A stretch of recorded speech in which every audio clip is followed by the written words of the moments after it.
Now, this is the last data analysis and engineering class. So I gave you an assignment, and the instruction was given the CSV image here. I intentionally just created this image. So this is the structure, and I said uh, pivot the whole process to in this format: products, Canada, Nigeria, Ghana, Australia, United Kingdom. So what I'm expecting is under the products, I'm expecting the list that we have here to be added here. Then wherever should be under Canada. Like for this, banana is 1,000 Canada. So if this is banana, 1,000 will be here, and the rest. So this is what I'm expecting from everyone. But I've already, I've I have, so I will take you through the whole step here now. So this is the CSV file that I provided. I forwarded it to that WhatsApp group. So I was expecting you to, use this particular CSV file. So now to start that, we know the normal process. We run our data frame, run these, zip the file. Then what I did, I discovered that I used 3.5.1 version before of Spark. But when I checked Spark websites, I discovered the version has been updated. If you go to Apache Spark, you will see the version is now 3.53. Can you see it?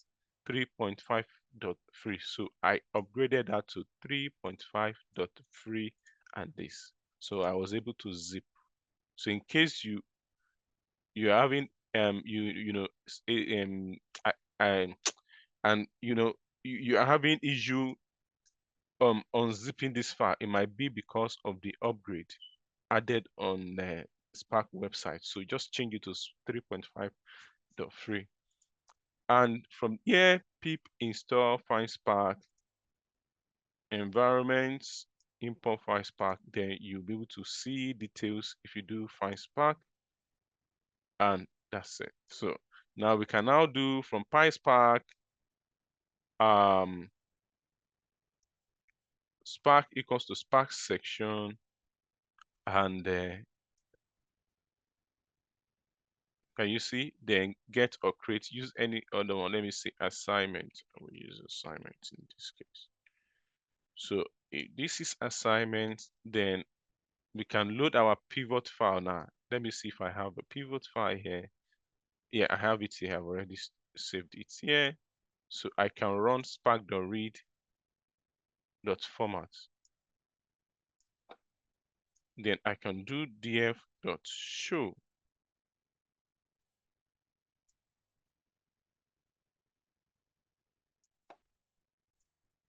Now, can we see the table now? So I'm able to read the data from the CSV file. So I'm not just creating data frame by, the way I explained in the beginning of the class, but I'm able to read this data. So now let's deal with this particular data as expected from the assignment. So now the first thing to do, we've done df.show. Let's check I'm loading the data. So you expect, for example, now you expect this data to be in integer, string, and this one in string. But what if it's not being loaded as integer? So we have to do df dot what print schema. So we have to check the schema first. We have to check the schema. Can you see df dot print schema? And the schema is what? In price. Okay, why it is more better to quickly modify, wherever should be in integer, wherever should be in string as string. So they will quickly capture that here. Don't forget, I talked about the cleansing of data. You need to clean your data. This part of the cleaning of data. So you convert this one to the expected data, respective data type. You convert them to respective data type. So in order to do that, which we've covered in this class, I can just do df equals to, can someone tell me what it should be done? What should I use next? If I want to convert um, this to integer,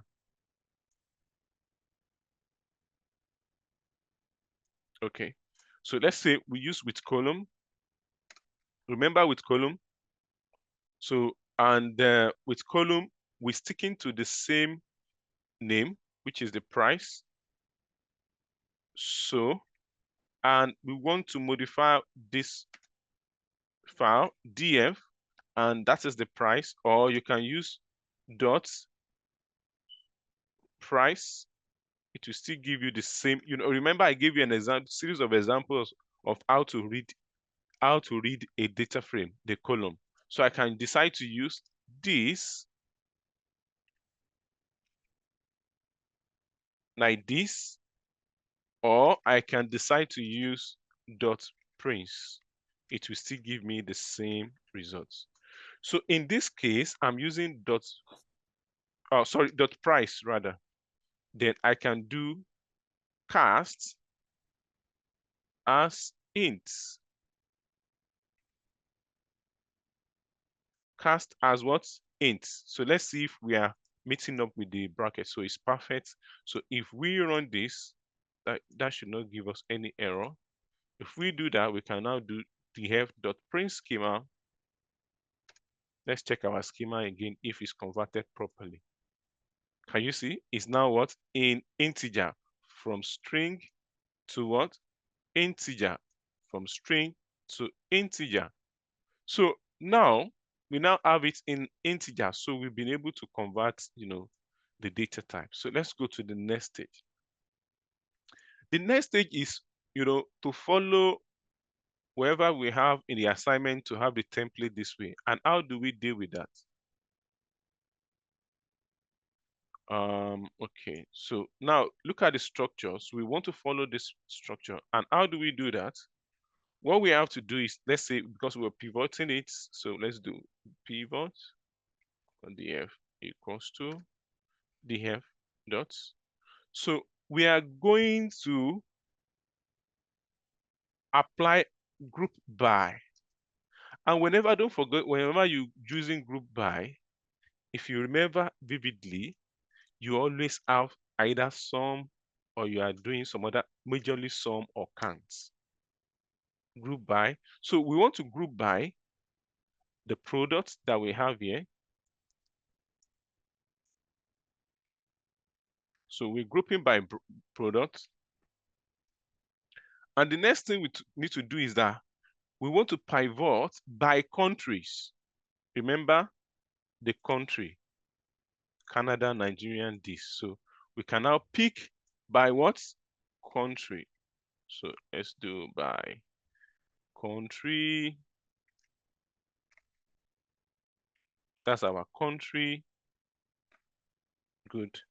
And you remember whenever you're using group by, you need to sum. So the idea is, well, if we have, let's say, yam repeated twice under the same country, you sum them together and it will give you maybe 2, 3, like in this case now, if we have yam under products and we have price as 190 and we have country and Nigeria and we have yam again, maybe under the price is 200 and also Nigeria, it will sum them together as under Nigeria as a country.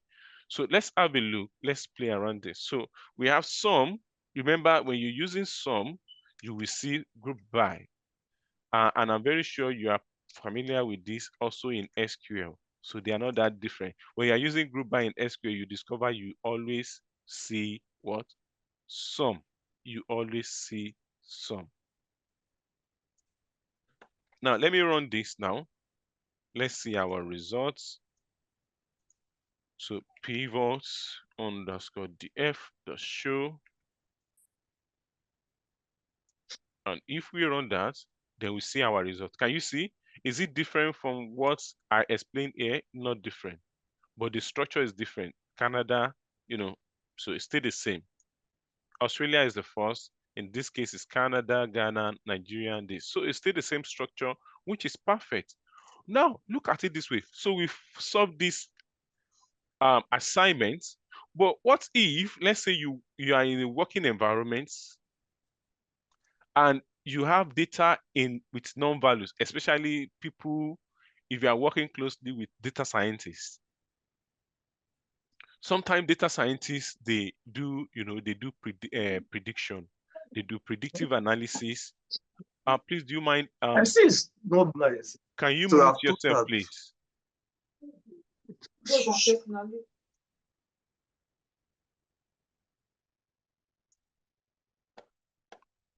Now, for, let's say you are working closely with a data scientist, you're working closely with a data scientist, and for data scientists to do like a predictive analysis or use machine learning to do some other prediction, in this case, let's say we have huge amount of data in this format, you have to make sure that you work on the missing values, maybe non-values, but it's not you that will make that decision when it comes to non-values. But what the decision you can make is, you've identified non-values in this data, and you have data scientists that will deal with data. In fact, it might not even be you to decide that you have to fill the non-values as a data engineer, but it might be the responsibility of a data scientist to say, oh, we've got non-values. How do we deal with these non-values? Well, a data scientist can pick this up and modify and fill in the non-values and work on the non-values. So in this case, like I said the other time, if you look at the work of a data analyst, data engineering, data scientist, they look more interwoven. They look a bit similar, but not similar. As a data engineer, you don't really deal with predictive analysis, creating models like clustering for machine learning, um, random forests, all those stuff, k-mean clustering. You don't deal with that as a data engineer. But let's say you are working with data scientists. So the responsibility of the data scientist is to pick wherever you have already transformed, you've extracted from the source, you've manipulated it, you build a data pipeline, and you get the data to be well structured. You make the data to be well structured, and you store it in like a storage in a central place where the data scientists can now start querying, look at this data and say, okay, cool.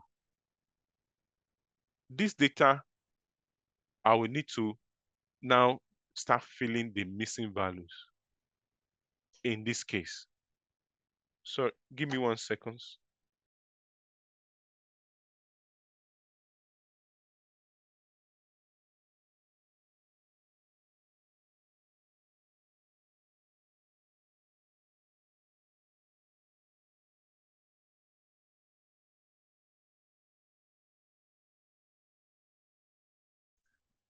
So now, let's say, for example, we want to try and when it comes to filling missing value, it's not actually the responsibility of individual or a data scientist only to just make decision on what to fill as a missing value.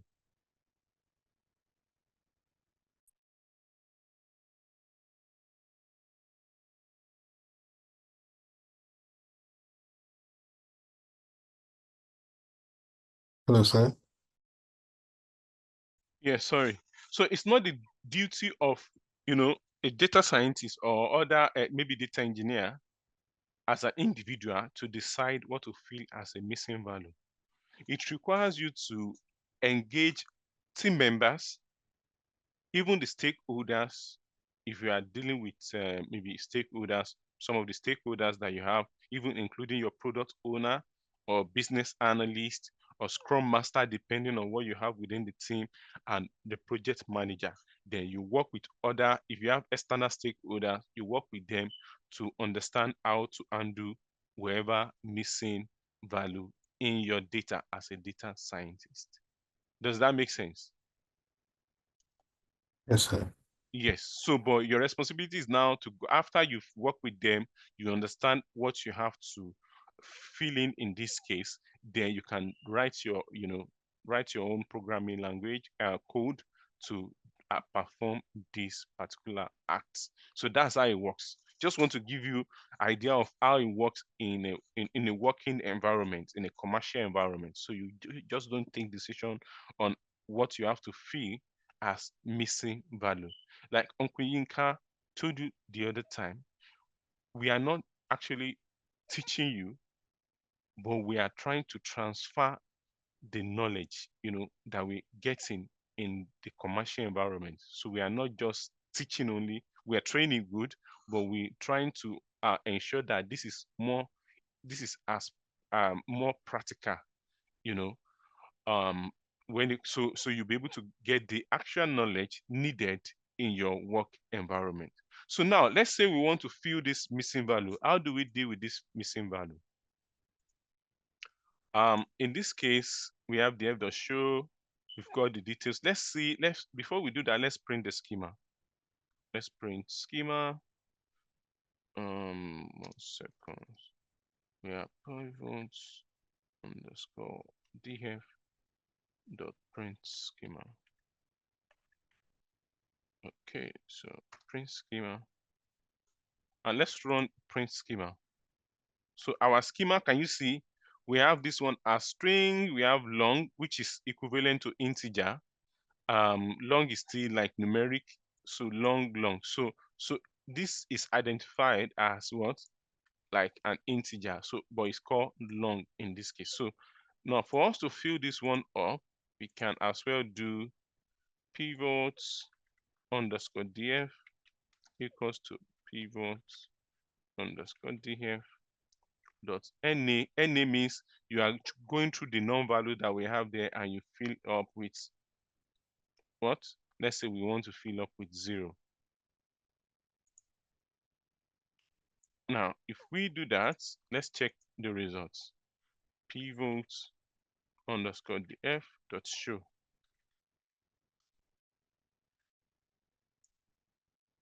Now we have this. Can you see? It's completely filled with. So wherever we have non-values, they are now filled with what? 0. They are now filled with 0. They are now filled with 0. So that is how it works. So, and if you check the schema, you still get the same results. Does that make sense? So, Okay. Now, can someone, let's say we want to create another column, total, somewhere. I think what I will do is that I will not, should I say, I will not solve this one, but I can solve it. Let me see. So let's see what we can do about this. Let's say, for example, we want to create total value here. Let's say we want to create another column called total, so that it will be summation of Australia, Canada, Ghana, Nigeria, this. Let's see what we can do. Equals to pivot underscore df dot with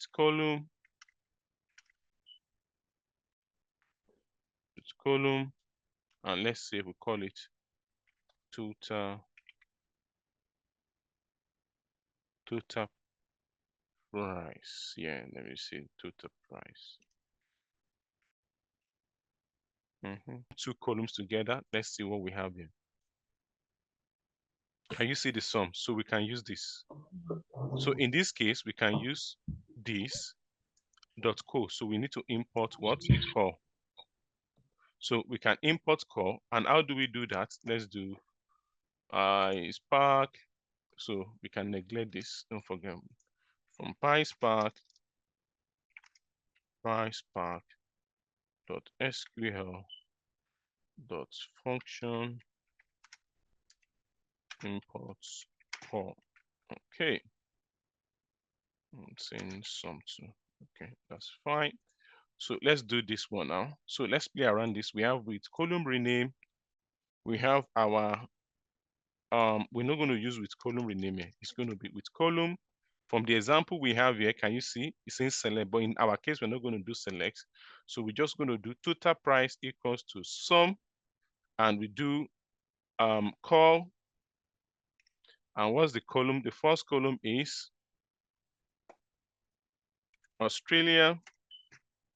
We put our Australia in. We have, let's go back to this. Can you see? Because we're using sum, but it's not necessary we use sum. We can just do plus there. So instead of using sum, let's take this sum off now. Let's do sum column here, then go to the next one, plus call. Next one is what? Canada. And let's do plus call.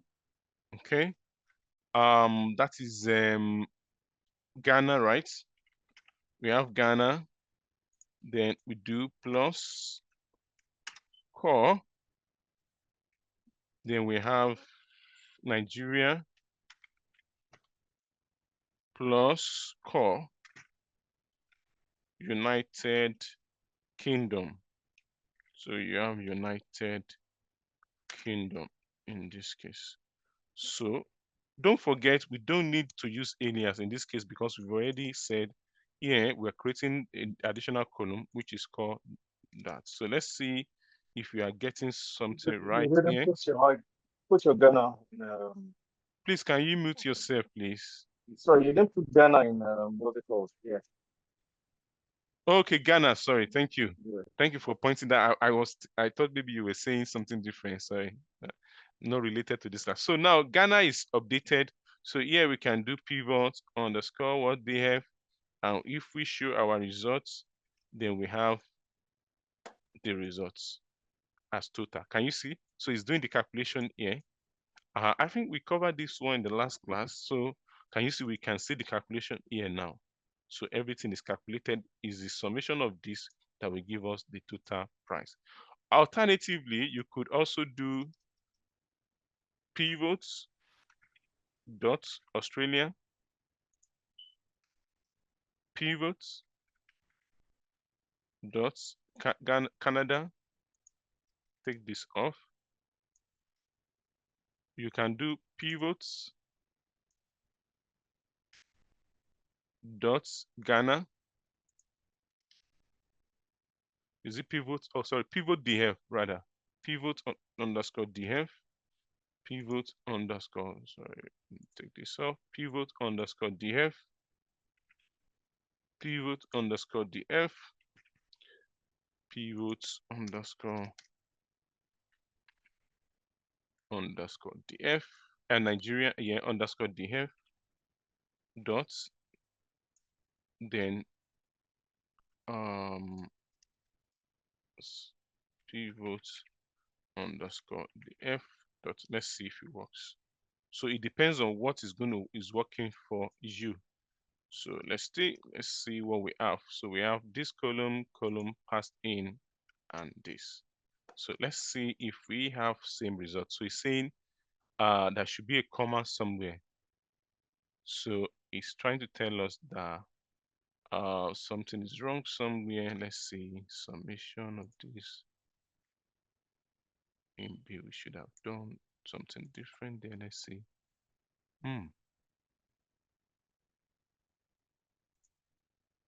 Okay, still saying there is a comma. You forgot, perhaps you forgot a comma. Okay. Okay, that makes sense. Okay. I'm coming 1 second. Let's do this. Do this.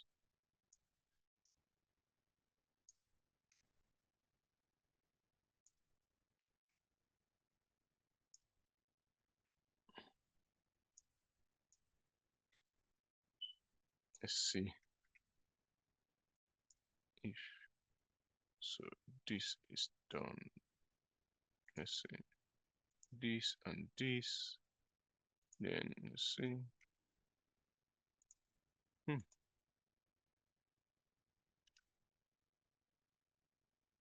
It should be 1 second. And I'm thinking something. Yeah, okay. That total price, can total price be equal to? No, not at all. Not at all. Okay. Yes, but we can as well do it the way we have it here. Dot alias, but this dot alias is not okay because we're using select in this case. So let's just stick to the previous format that we used. You understand? Stick to that previous format, which is .co. So let's follow this one. Sometimes, I told you how to select. You can use .co. You can play around different ways. This might not work in this case. Or alternatively, 1 second. Let's do this instead of this. Maybe this might work. You remember different ways to select. I like to try different ways. It's not compulsory you use one way. So if one is not working, try the other one. We've tried one, that one worked. So let's try this other one. Let's see if it's gonna work.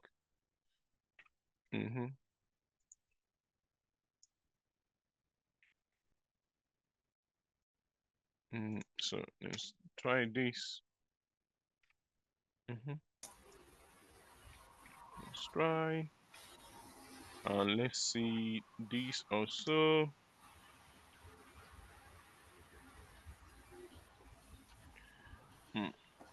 Okay. Now, so we have this. Let's see this. And we have the last brackets. Maybe this should be fine. Let's see. Now, can you see it's perfect? So we tried call. We pass in the name of the column. Then we try the other select method. Now it's working. So we're still getting the same result. This is fantastic. So we've tried two different methods to sum this particular stuff. Don't forget, with columns, it will help you to add that additional column to this side, and the new column name will be this. I explained this new with column with you. Remember, the one that we got here was select. So sometimes you will see some things and you use your discretion to okay, I think they are still similar, and you play around it. Can you see the example is here? We saw select there, but here I'm applying with column to add this to it. So does that make sense? Yes. Yes. Yes. Okay, thank you so But I much. noticed something from the one that you said didn't work. When you use .df, Yeah. df dot Australia and the rest of it. When you used it, there was Yes. a missing parenthesis. There was Mm. one missing parenthesis. You had two. You had two, but it was meant to you were meant to have three, and that was why Okay. there was an error at that point. I think so. So I'm Okay. thinking maybe you try it again and see. Yes, let's try again. That makes sense. It was differences. Okay, let's do it. It's going to be more easier to try now because this is still the same structure here. So let's see what we have. Maybe I'm going to use the bracket, but let's see. Let's see if it's going to work. If it's going to work, good. But it doesn't matter in as much we've tried two methods and you can go for that method. So that's the main goal here. So let's see. Okay, so this is going for this is going for so okay, so let me try if it's asking for okay, so this is interesting. Okay, so I don't know why did we add okay column. There should be another comma before the total price. Which comma is that? Sorry. Okay, it seems you've removed the one at the end. Yes. So let's see what's going to happen. One second. Let me just see if it requires me to add. So it's this one looks a bit different. That's why I was trying to figure out. But let me see if it's going to capture that this way. Okay.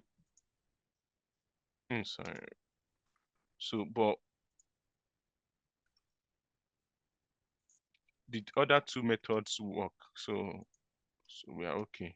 It's just to, query further to understand if this is going to work. But normally it should work.